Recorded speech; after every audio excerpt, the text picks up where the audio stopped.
Hello प्यारे बच्चों, मैं दिलीप कुमार आप लोगों को concept Repura Daudnagar YouTube channel पर स्वागत करता हूं।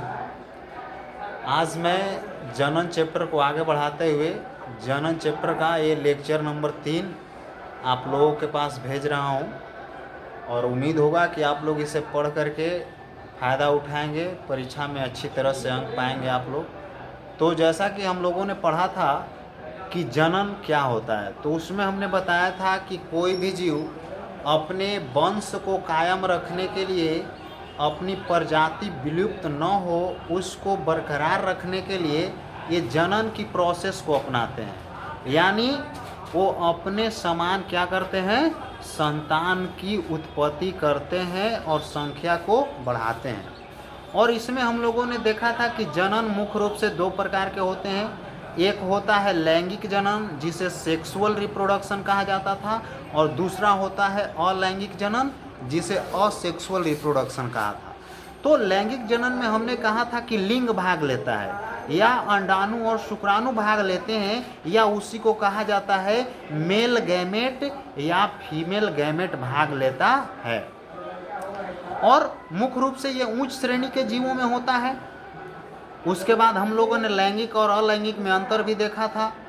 उसके बाद अलैंगिक जनन और निषेचन का भी हम लोगों ने डिफिनेशन देखा था कि निषेचन क्या होता है।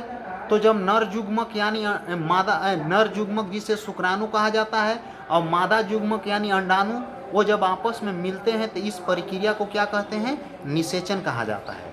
ये सारी बातें हम लोगों ने पिछली क्लास में पढ़ा था। और हम लोगों ने अलैंगिक जनन के प्रकार के बारे में भी आप लोगों को बताया था कि अलैंगिक जो जनन होता है ना वो निम्न प्रकार के होते हैं, जिसमें हम लोगों ने इसका एक प्रकार पढ़ा था पिछले क्लास में, जिसमें आप लोगों ने विखंडन के बारे में बताया गया कि विखंडन का मतलब होता है कि कुछ ऐसे भी जीव होते हैं जिनका शरीर क्या होता है, दो भागों में या दो से अधिक भागों में टूट जाता है और टूट करके अपने समान संतान को जन्म दे देते हैं और अपनी संख्या को क्या कर लेते हैं बच्चों, बढ़ा लेते हैं। तो उसे हम लोगों ने कहा था विखंडन विधि। और विखंडन को दो प्रकार में बांटा गया था। एक था आपका क्या जो था द्विखंडन और एक था बहुखंडन। द्विखंडन में क्या होता है कि वो जो शरीर होता है दो भागों में विभाजित होता है, और बहुखंडन में दो से अधिक भागों में विभाजित होता है। और यह कब होता है, हमने यह भी बताया था कि जब अनुकूल परिस्थिति होता है तो वो जीव जो होते हैं अपने शरीर को दो भागों में विभाजित करते हैं, और जब प्रतिकूल परिस्थिति होता है तो इस प्रकार से वो जो होते हैं जीव अपने शरीर को डिवाइड करने से पहले क्या होता है कि वो जो होते हैं शरीर के बाहर एक आवरण बनाते हैं जिसे शिष्ट या पुटी कहा गया था। शरीर के बाहर कवच बनाते हैं जब प्रतिकूल परिस्थिति होता है, और उसके बीच का जो नाभिक होता है ना वो अंदर में विखंडित होते रहता है, कई एक केंद्रक का निर्माण कर देता है। और जब प्रतिकूल परिस्थिति आ जाता है तो वो जो बाहर का जो कवच होता है वो फट जाता है और केंद्रक बाहर निकल जाते हैं, और अनेक प्रकार के जो होते हैं, अनेक प्रकार के नहीं अनेक भागों में बंट जाते हैं, और बंटने के बाद वो बहुखंडित हो जाते हैं और अपनी संख्या को क्या कर लेते हैं, बढ़ा लेते हैं। तो इस प्रकार से हम लोगों ने ये सारी बातें जो पिछले क्लास में पढ़ा था। एक चीज़ मैं और बताया था कि जो अलैंगिक जनन होते हैं उसमें माता पिता की आवश्यकता नहीं होती है, कोई एक जनक ही भाग लेते हैं और अपनी संख्या को बढ़ाते हैं, तो उसमें हूबहू संतान भी अपने माता और पिता के जैसे ही होते हैं, जिसे क्लोन कहा जाता है। आज हम लोग उसी अलैंगिक के टाइप को आगे बढ़ाते हुए हम दूसरे प्रकार में आप लोगों को ले चलते हैं। और ये जो दूसरा प्रकार हम लोग का है, जैसा कि ये जो हम लोगों ने आपको जो है लिख दिया है अलैंगिक जनन, और अलैंगिक जनन का जो दूसरा प्रकार है जिसे मुकुलन कहा जाता है, और मुकुलन जिसे इंग्लिश में बर्डिंग कहा जाता है, इसे इंग्लिश में हम लोग बर्डिंग कहते हैं, BUDDING। ये मुकुलन का स्पेलिंग होता है बर्डिंग। अब हम लोग बात करें कि मुकुलन यानी बर्डिंग कहाँ कैसे जाता है। जैसे होता क्या है कि ये जो मुकुलन अलैंगिक जनन का एक ऐसा मतलब प्रकार है जिसमें क्या होता है, मैं आप लोग को इस चौक के माध्यम से समझाने का प्रयास कर रहा हूँ। जैसे मान लीजिए कि ये एक आपका चौक है, ये मान लो कि एक जीव है, चौक नहीं निर्जीव है, बट आप मान लो कि ये जीव है। अब इसको हम लोगों ने मिट्टी में दबा दिया। अब होता क्या है कि मिट्टी में दबाने के बाद इसके जमीन से या इसके शरीर में एक मुकुल निकलता है, एक ऐसे उभार निकलता है जिस प्रकार पक्षियों में जो बर्ड होता है ना, जो उन्हें उड़ने में सहायता करता है, उसी तरह बर्ड की तरह इनके बगल में मुकुल निकलता है। और यही मुकुल आगे चल करके जब छोटे छोटे भाग जो होते हैं वो ब्रेक कर जाते हैं, टूट जाते हैं, और टूटने के बाद उससे फिर नया जो होता है जीव बन जाता है। इसी को मुकुलन कहा जाता है। और ये जो मुकुलन होता है इसके मुख्य रूप से जो दो मैं एग्जाम्पल लिखा हूँ, बहुत ही हाईलाइटेड एग्जाम्पल है। जैसे एक एग्जाम्पल हमने लिखा है यहाँ पर, जो आप ईस्ट का एग्जाम्पल देख रहे हैं, और एक जो यहाँ पर मैं बोर्ड पर बनाया हूँ, ये जो आपका है हाइड्रा का फिगर बना हुआ है। तो हाइड्रा मेरे विद्यार्थियों बहुकोशिकीय जीव है, और ये जो आप देख रहे हो ईस्ट, ये आपका एक कोशिकीय जीव है। तो एक कोशिकीय जीव में पूछेगा कि मुकुलन का उदाहरण बताइए, तो एक कोशिकीय जीव मुकुलन का उदाहरण होगा ईस्ट, और बहुकोशिकीय का उदाहरण पूछेगा कि बहुकोशिकीय मुकुलन का उदाहरण निम्नलिखित में से कौन है, तो आप उत्तर में देंगे क्या, हाइड्रा देंगे। अब चलते हैं मेरे प्यारे बच्चों, मुकुलन का डिफिनेशन देख लेते हैं कि मुकुलन किसे कहा जाता है। तो हमने बोर्ड पर लिखा है कि अलैंगिक जनन का वह प्रकार जिसमें जनक के शरीर के धरातल से कलिका फूटने या प्रवर्ध निकलने के फलस्वरूप उनकी संख्या में वृद्धि होती है। कहने का मतलब है कि वो जो ये जो मुकुलन जो है एक किसका प्रकार है, अलैंगिक का प्रकार है। हाँ, डिफिनेशन ये तो है, आपके एक नंबर में भी ये भी आ सकता है कि मुकुलन किस प्रकार का जनन है। तो मुकुलन कैसा जनन है, अलैंगिक जनन का एक प्रकार है। और मुकुलन में क्या होता है कि शरीर से बर्ड निकलते हैं, बर्ड माने उभार, और जिसे देहात में आप लोग कहते हैं ना कि जैसे उससे कंछी फोड़ना, कंछी मतलब उसमें अंकुरी जैसा बिगता है, उभार निकलता है, और यही उभार क्या होता है आगे विकास करके अलग ब्रेक डाउन हो जाता है, और ब्रेक करके फिर उसी से क्या होता है, नया जीव बनता है। ब्रेक करने का मतलब आप लोग ये मत समझ लेंगे कि पिछले बार मैं बताया था कि ब्रेक करने का मतलब विखंडन, विखंडन माने होता है दो बराबर भाग में बंट जाना, लेकिन ये विखंडन नहीं है। इसमें शरीर का कोई जरूर नहीं कि आधा भाग ब्रेक करेगा, छोटा सा भी भाग जो है ऐसे निकल करके नीचे आ जाएगा, और उसी से उसमें ब्रांच निकलते रहेंगे और अपनी संख्या को क्या करते रहेगा, बढ़ाते रहेगा। तो मुकुलन अलैंगिक जनन का एक ऐसा प्रकार है जिसमें जीवों के शरीर से प्रवर्ध निकलते हैं, उभार निकलते हैं, और वही उभार या वो प्रवर्ध आगे चल करके अपनी संख्या को बढ़ा लेते हैं। तो इस प्रकार के जनन को क्या कहा जाता है, मुकुलन कहा जाता है। और इसका सबसे सुंदर, सबसे बेहतरीन, सबसे अच्छा एग्जाम्पल है, एक है ईस्ट और एक है हाइड्रा।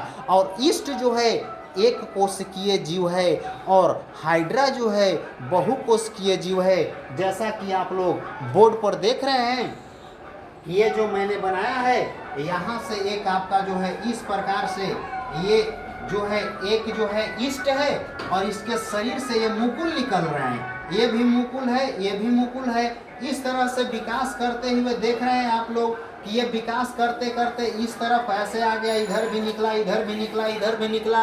तो बहुत प्रकार के क्या हो रहे हैं कि इसमें मुकुल निकल रहे हैं, उभार निकल रहे हैं, और यही उभार से फिर देख रहे हैं इस प्रकार से संख्या बढ़ रहा है, इसमें भी ऐसे बढ़ेंगे, इसमें भी ऐसे बढ़ेंगे, इसमें भी ऐसे बढ़ेंगे, बढ़ते जाएगा, बढ़ते जाएगा, बढ़ते जाएगा, और अपनी संख्या को क्या कर लेगा, बढ़ा लेगा, अपने समान एक ईस्ट बना लेगा, अपने समान। ये जो है जिस प्रकार से आप जो देख रहे हो हाइड्रा, ये क्या करेगा, हाइड्रा बना लेगा। तो हाइड्रा से हाइड्रा बनेगा और ईस्ट से ईस्ट बनेगा। तो हमने बताया था ना जनन चैप्टर में कि जनन वह प्रक्रिया है जिसमें कोई भी जीव अपने समान संतान को उत्पत्ति करते हैं या बच्चे जन्म देते हैं और संख्या को क्या करते हैं, बढ़ाते हैं, तो ये अपने समान बनाता है। जैसे ये हाइड्रा देख रहे हो शुरू स्टार्टिंग का, इससे मुकुल निकल रहा है, ये आपका देख रहे हो उभार निकल रहा है, और ये उभार बड़ा हो गया, बड़ा होकर के उभार इस तरह से आगे ब्रेक डाउन कर गया, इससे फिर ऐसे हो गया, इसमें फिर इस तरह से ऐसे निकल सकता है, इधर निकल सकता है। मतलब एक हाइड्रा हाइड्रा को ही जन्म देगा, एक जो है मनुष्य मनुष्य को ही जन्म देगा, एक जो है मतलब बिल्ली अपनी बिल्ली के बच्चे को ही जन्म देगा, चूहा चूहे को ही जन्म देगा। इस प्रकार से यही होता है जन्म। तो इस प्रकार मैं उम्मीद करता हूँ कि आप लोग जो है अलैंगिक जनन का मुकुलन जो दूसरा टाइप है वो आप लोग समझ चुके होंगे। तो फिर बार इसको हम लोग एक क्विक रिवीजन कर लेते हैं कि मुकुलन क्या होता है। तो आप ऐसे भी लिख सकते हो कि अलैंगिक जनन का एक ऐसा प्रकार जिसमें कोई भी जीव के शरीर से उभार निकलता है और वही उभार आगे विकास करके विकसित करके अपने जनक के समान हो जाते हैं और संख्या को बढ़ाते हैं, तो इसे हम लोग मुकुलन कहते हैं। जैसे हाइड्रा और ईस्ट, और ईस्ट क्या है, एक कोशिकीय जीव है, हाइड्रा क्या है तो बहुकोशिकीय जीव है। तो यहाँ से ऑब्जेक्टिव क्वेश्चन क्या बनेंगे कि हाइड्रा में किस प्रकार का जनन होता है। तो हाइड्रा में कौन सा जनन होता है, तो हाइड्रा में मुकुलन के द्वारा जनन होता है। ईस्ट में कौन सा जनन होता है, तो ईस्ट में मुकुलन के द्वारा जनन होता है। इसी तरह दे दिया कि जो पिछले लेक्चर में मैंने बताया था कि अमीबा में कौन सा जनन होता है, तो अमीबा में द्विखंडन होता है, और नहीं तो फिर खंडन लिख सकते हो। लेकिन आ जाए कि अमीबा अनुकूल परिस्थिति में कौन सा जनन करता है, तो वो भी विखंडन ही करता है। लेकिन विखंडन न रहे तो उसमें ऑप्शन में आपका बहु विखंडन हो सकता है, और विखंडन भी रहे और बहु विखंडन भी रहे तो आप बहु विखंडन में मारेंगे, क्योंकि वो जो होता है अनुकूल और प्रतिकूल पूछता है, उसके अकॉर्डिंग अनुकूल रहेगा तो हम लोग विखंडन मारेंगे, विखंडन नहीं रहेगा तो द्विखंडन मारेंगे, और प्रतिकूल रहेगा तो उसमें बहुखंडन मारेंगे। अमीबा हमने बताया था आप लोगों को पिछले चैप्टर में, लेकिन पैरामीशियम जो है वो दो भागों में बंट जाता है।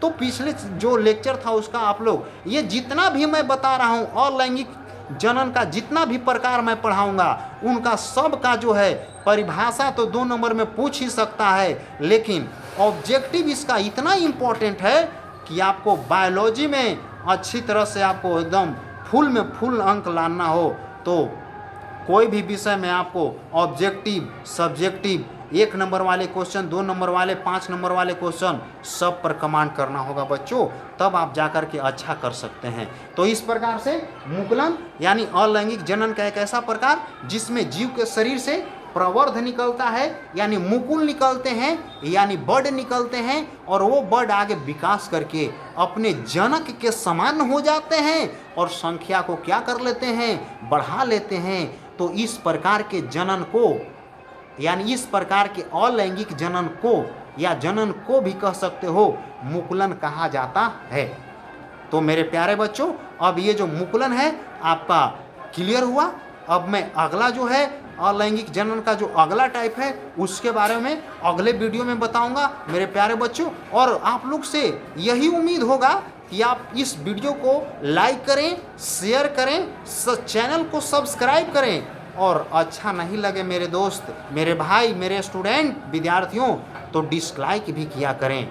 और उम्मीद करते हैं कि आप लोग इसे यदि अच्छी तरह से पढ़ते हो, भले ही हम लोग ऑनलाइन क्लास आप लोग को प्रोवाइड करा रहे हैं, दे रहे हैं, लेकिन जिस तरह से आप कक्षा में पढ़ते हो उसी तरह से प्रयास है कि मैं आप लोगों को क्लास में भी पढ़ाऊं और अच्छी तरह से समझाने का प्रयास करूं। तो आप लोग का फर्ज बनता है कि शेयर करें या फिर इसको लाइक कर दें, और कमेंट में ज़रूर लिखें कि दिलीप सर आप जो पढ़ाते हैं ये जो है बच्चों को पसंद आप लोग को आ रहा है कि नहीं आ रहा है। भाई कम से कम उसी से हम लोग संतुष्ट होंगे कि अच्छा लग रहा है, वीडियो देख रहे हो तो नहीं लग रहा है। तो मेरे प्यारे बच्चों दैट्स ऑल, यहीं पर मैं वीडियो को रोक रहा हूँ। जय हिंद।